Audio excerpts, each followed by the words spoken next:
Well, hello, and thank you for joining us for another episode of Together in Parkinson's. Today, we're discussing one of the most elusive side effects of Parkinson's, pain. While not always recognized as a Parkinson's symptom, it is twice as common in and affects more than 80% of people with Parkinson's. Here to discuss this topic with us today is Dr. Esmaeil Sebti, a neurologist at Desert Care Network with over 30 years of experience treating people with Parkinson's. Welcome, Dr. Sebti. Hello, thank you for having me. We're so happy to have you here. Dr. Sebti, would you mind introducing yourself and your background with Parkinson's to our audience? Sure.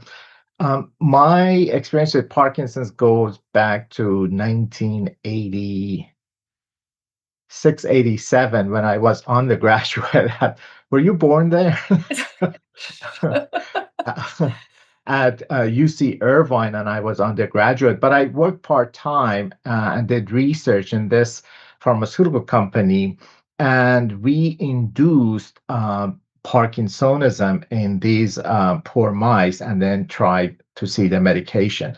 And I think that was part of the reason when went to medical school, I pursued neurology. And the area that we live, I started practicing here in 1999, and after I finished my fellowship at UC Irvine. And the population here, as you well know, there we have a lot of elderly people, and Parkinson, of course, is the fastest growing neurological disorder, and it's the second most neurodegenerative disease.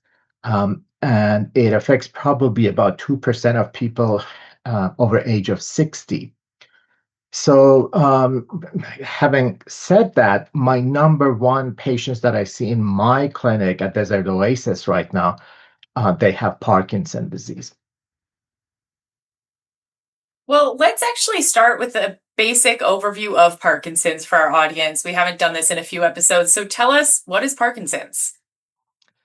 Well, Parkinson's is a neurodegenerative disorder, and as um, people may know, a lot of these neurodegenerative disorders we think that has to do with deposition of a protein that becomes insoluble because of the pathological reasons, and that's what causes the disease and its progression.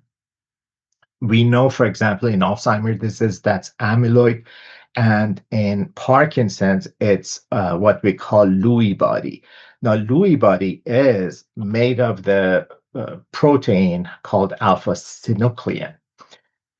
This seemed to affect especially a group of neurons, a part of brain that makes a neurotransmitter, a chemical that nerves use to communicate with each other, called dopamine. And dopamine is very important in all aspects of brain function and even other parts of the nervous system. And so uh, patients who have Parkinson's start losing dopamine, and this shows itself not only as a movement disorder, but a lot of other symptoms, almost every other parts of body function that we can imagine, including having sleep problems. They move during the sleep. They also have GI problems, they lose their sense of smell. And this is all in addition to what people traditionally think of Parkinson's disease, which is tremor at rest, especially slowness in movements. They develop rigidity, and over time, they develop balance problems.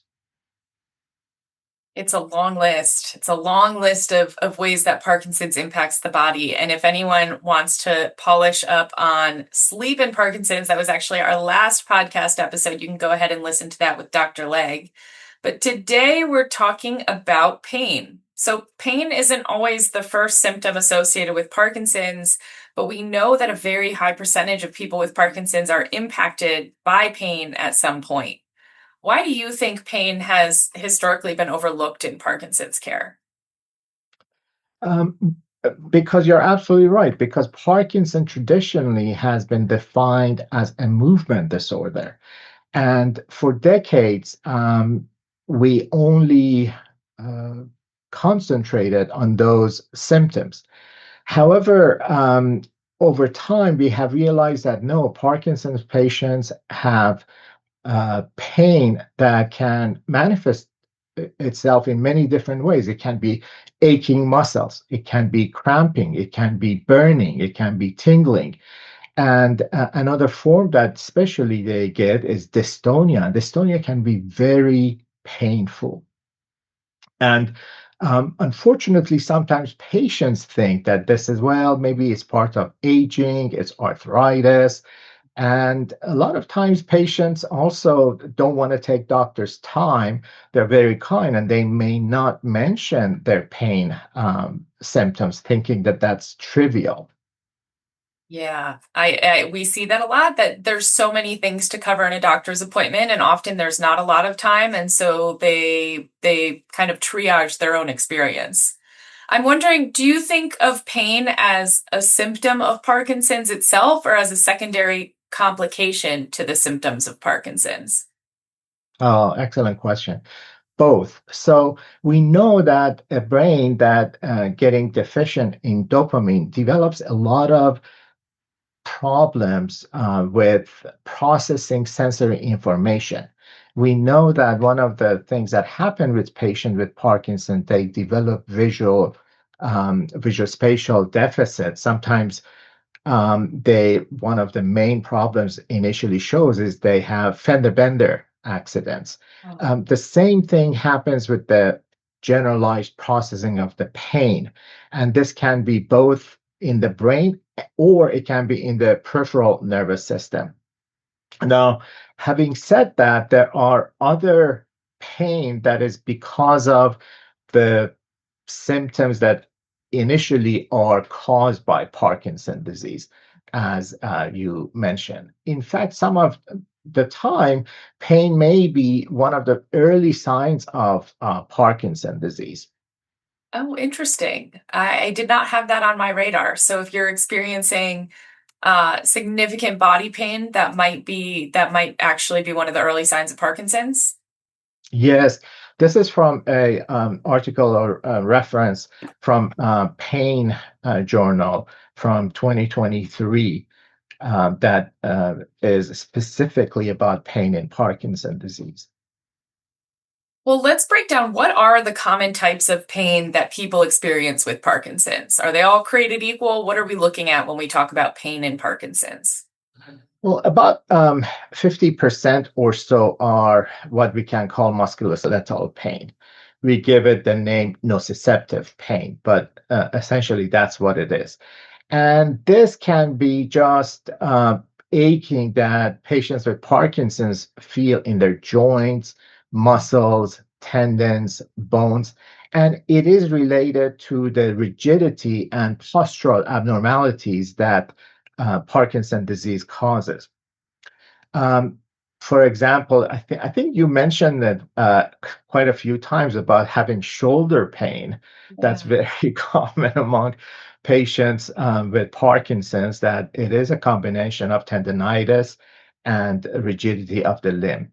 They also have myofascial pain that responds to trigger pain injection. They get what sometimes we call coat hanger. They get pain in not only in the head, but they describe neck and shoulder involvement. And part of that may be because they have to strain so much against the dropping blood pressure, for example. Oh, can you expand on that? So the blood pressure drops and they're fighting hard to stay upright. Is that what's happening there? Or how does the blood pressure impact pain? Exactly.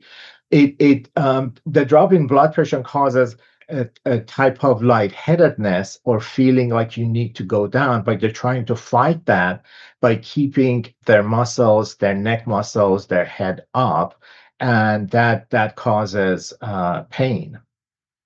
It is such a tangled web. everything with Parkinson's, you pull a thread and you find five knots. Uh, That is so true. Interesting.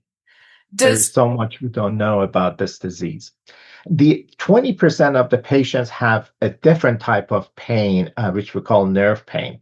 And this can be because of the dysfunction of now the peripheral nervous system, the nerves that we assume bring the sensation to the brain through the spinal cord. And those can be anything that other people for neuropathy report, such as burning, tingling, numbness, electrical shock. And these can be combined with other causes, for example, polyneuropathy, and long-term levodopa use can cause polyneuropathy, and also, of course, radiculopathy that comes from the, say, neck or low back.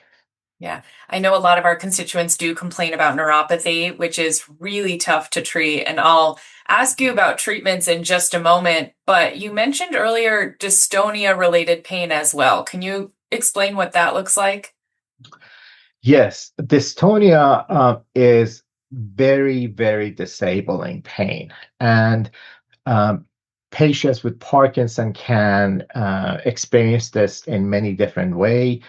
A type that is common, it's called cervical dystonia. We used to call it torticollis. And basically, it's a painful condition because of sustained muscle contractions. Imagine that you went and worked out, and now you worked out so much your muscle aches, but you continue to work out, meaning the muscle continues being contracted. It's a twisting feeling, it's an abnormal posture, and it can be anything in patients with Parkinson disease that experience a lot is curling toes, especially when they wake up in the morning. And it seems to be very well linked to low dopamine states. Okay. So does dopamine or its lack or its absence impact pain perception? Yes, absolutely. And the process of processing the pain in brain is mediated via dopamine. So we can imagine that when you now have less of it, the pain becomes much more prominent. There is a lower pain threshold in these patients, and especially during the time that they're off. And we need to uh, sorry about that. Know about this, that when that we have a condition that depletes dopamine, we are dealing with a process that amplifies pain. So lack of dopamine or loss of dopamine increases the feeling of pain, which is why it might feel cyclical for people with Parkinson's, that their pain is worse before their next dose of carbidopa levodopa, for example. Does this Yes. impact, does this impact surgical considerations if someone's going into surgery for for something related to or unrelated to Parkinson's? Do they take that into account when they're looking at anesthesia guidelines? Well, we should. I don't know what the data shows for that, but I wouldn't be surprised if we doctors are not paying enough attention to that. And sometimes when patients complain, we may dismiss them that they're just, oh, it's not that bad. This was just this amount of stress, so it shouldn't be causing that much pain. But what happens is the pain signals are going up to our brain, and our brain is able to depress those, inhibit them. And it is like a volume knob. And then when your volume knob is left on high and you're not decreasing it, now pain is felt much more significantly, much more amplified. Wow. Wow. That first of all, great explanation right there and kind of brutal as well to think about that volume knob just being on high all the time. Yes. Well, let's talk about how we do treat pain in Parkinson's. You mentioned a few types of pain, the dystonia, the musculoskeletal, the neuro pain, the neuropathy, and other nerve-related pains. When a patient comes in with any of these conditions, how do you approach treating them? Very good. So one of the first things to do, see if you can make sure that there is not another process that could be contributing to this, and this is truly Parkinson related. So if we really think that this is related to dopamine deficiency and as such is a primary problem with Parkinson's, then we try to optimize dopaminergic therapy, which we try to do anyways. And For example, if they complain a lot of pain first thing in the morning, so we know that's a dopamine deficient state. And we once we use dopamine, we can use other medications. We try to shy away from um, uh, opiates, but there are a lot of other medications that can be used. I especially like SNRI, such as duloxetine, and sometimes MAO inhibitors, which is we use for Parkinson's, can significantly help with pain. Botulinum toxin can be used for these, especially for dystonia. Dystonia is something that responds really only to botulinum toxin. So we inject these patients. And just for our listeners, botulinum, which I don't think I said that right, botulinum toxin, close enough, is Botox. That is Yeah. basically Botox injections, often used for frozen shoulder as well, I believe. Yes, Botox is like a Kleenex for facial tissue. So we call it Kleenex, but there may be other brands. But you're absolutely Yeah. right. Botox was the first one that came out, and we know all botulinum toxins as Botox. Okay. So we have injections to treat pain. We have modifications to the carbidopa levodopa schedule, or potentially additional medications like MAO-B inhibitors or SNRIs to help suppress basically the body's experience of pain. That's correct. And what about lifestyle changes? Do you ever recommend lifestyle changes to treat pain? Oh, excellent. Yes. As you well know, that exercise is the most important behavior in modulating. And in fact, aerobic exercise is the only um, thing that we have found that actually slows down the disease. We do not have any other medications, we don't have anything. Aerobic exercise is very important. There have been many studies on this subject, but I cannot overemphasize it. I think most of my patients who do well, these are patients who exercise a lot. Other things that are very helpful, things like yoga, Tai Chi, water therapy or aquatic therapy, and things that are very passive, like massage, acupuncture, and there are also things that we may not associate with causing pain, but they have a lot to do. For example, depression, anxiety, not getting enough sleep, social isolation. These are things that can really also amplify the pain, and the way to treat this is not by just medication. Mm-hmm. That's a really good point. We do know that depression causes the experience of pain to be heightened. It's kind of like that knob that you talked about earlier, that the noise is on full volume, and the more you fill your life with other noises, so to speak, the less that one comes through. Um, if someone listening right now is struggling with pain and Parkinson's, what's the first conversation they should have with their doctor? You must not wait for your doctor to ask about pain, and you should be the one that advocates for your yourself and proactively ask about your pain symptoms. Then, when you're being treated, keep a diary. So, when does the pain happens? Before dose of dopamine, after, and then what does it feel like? Pay attention when the pain occurs. Is it cramping? Does it feel like muscle stiffness, or is it tingling, or is it just an ache? And again, the time of the day would be very helpful. And ask your doctor, your neurologist, your movement disorder specialist, is this a Parkinson related issue?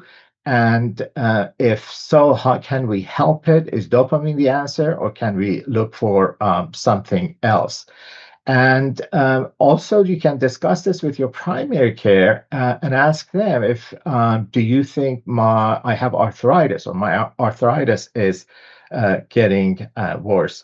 And there are some algorithms or ways that patients can access. There is a tool, it's called PD-PCS, that helps doctors to systematically address Parkinsonian pain.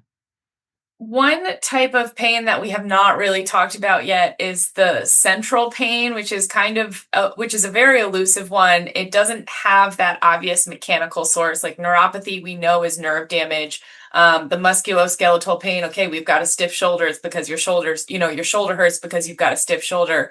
Central pain is a little more elusive. What can you tell us about that?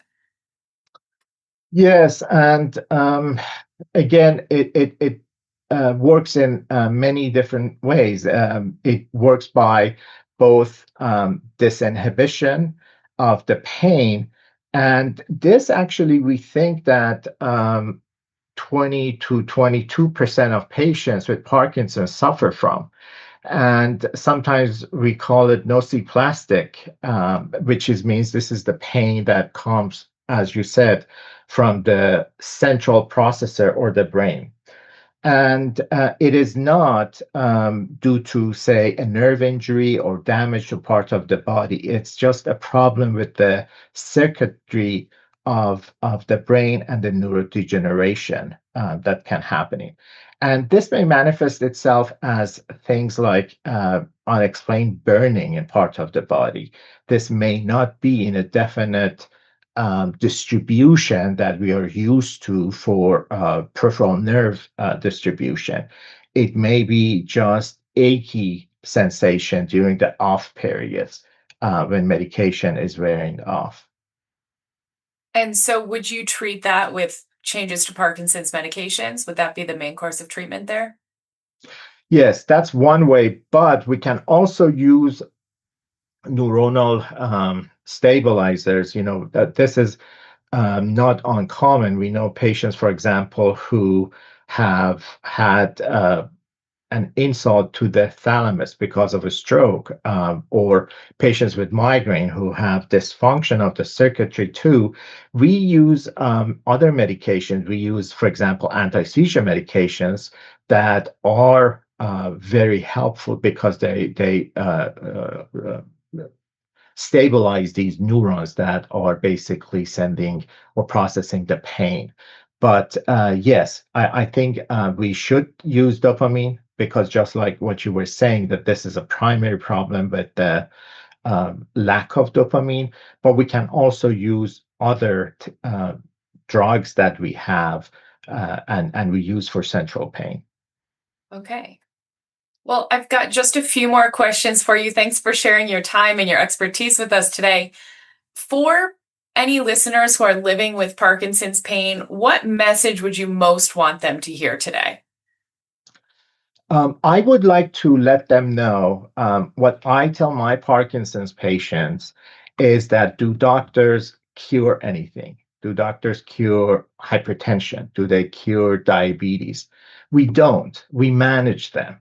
And it is very important that patients with Parkinson or any other neurological problem make a bond with their doctor that so that they can both work on managing the symptoms, just like any other disease. And so that's very important. And as such, I really encourage to ask questions, to read from the appropriate places, like the literature Parkinson's Resource Organization provides, and be involved. Do not shy away from talking about your symptoms. Be involved, be engaged in your own diagnosis and in your own treatment. Well, final question I will ask you today, Dr. Sebti. This could be about pain, or or the wider world of Parkinson's. What gives you hope about treatment and quality of life for people with Parkinson's today?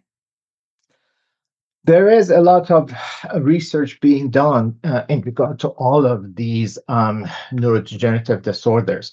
And I think it's just a matter of time that we will find a solution, a good treatment, possibly a cure. And it can be in the form of cell injection.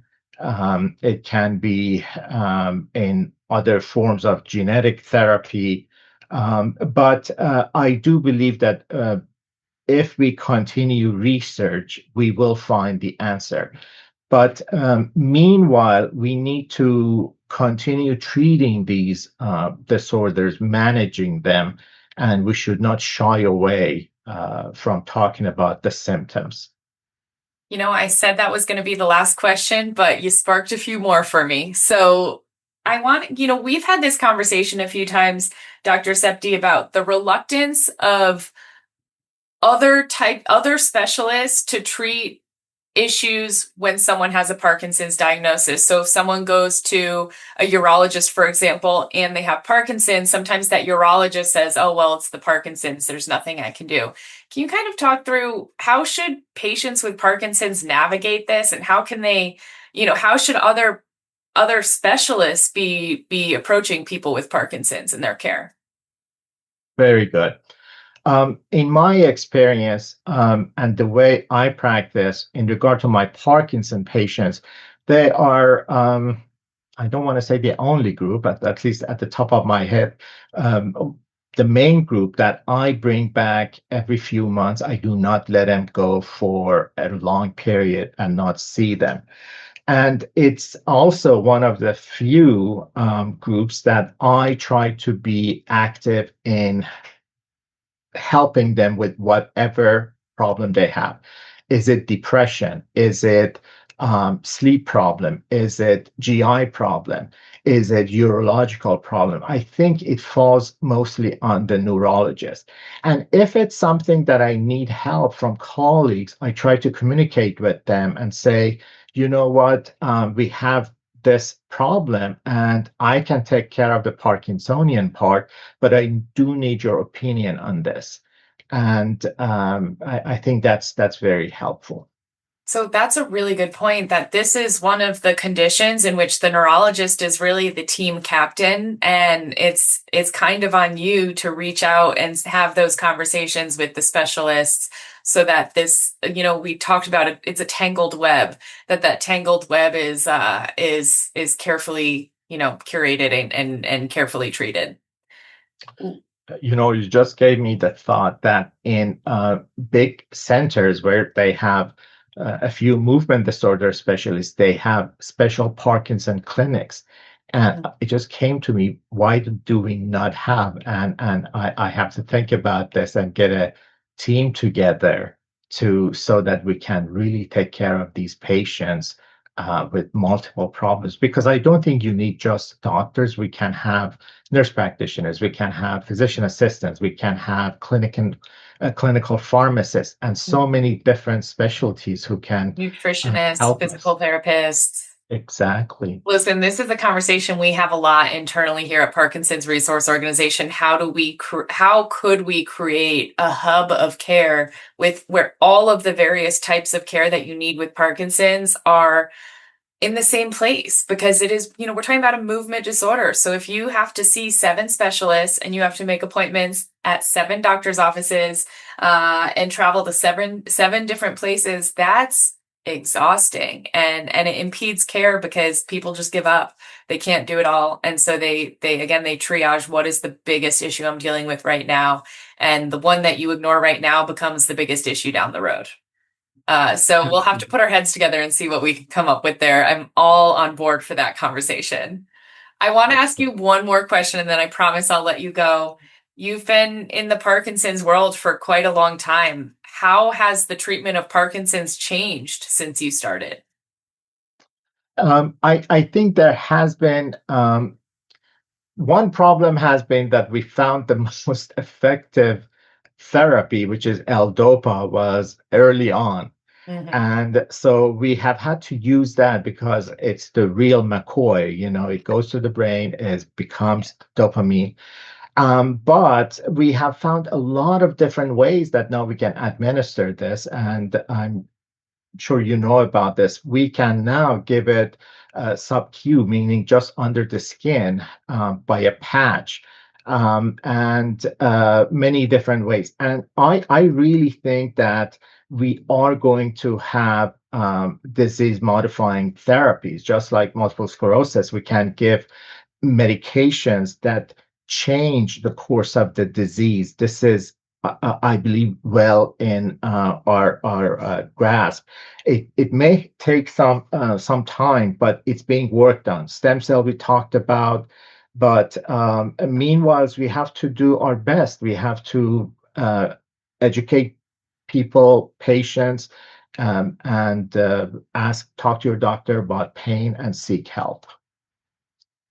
All right. Well, that's actually a really optimistic viewpoint. And I hope you're right. And our great goal at Parkinson's Resource Organization is to be no longer necessary. We would love if our mission were obsolete, but until then, we will be working so no one is isolated because of Parkinson's. Dr. Sebti, thank you so much for joining us on this episode of Together in Parkinson's and for sharing all of this wonderful information and conversation. It's been a real pleasure. Thank you. And I would like to really thank you. You are very active in the community and your organization for everything that you do for the patients. Doctors cannot do this alone. Well, it's a genuine pleasure. So thank you. And don't forget, for our listeners, don't forget to subscribe to our channel so you can get the latest information about Parkinson's. We are here to help you navigate life with Parkinson's. You are not alone, and we'll see you next time.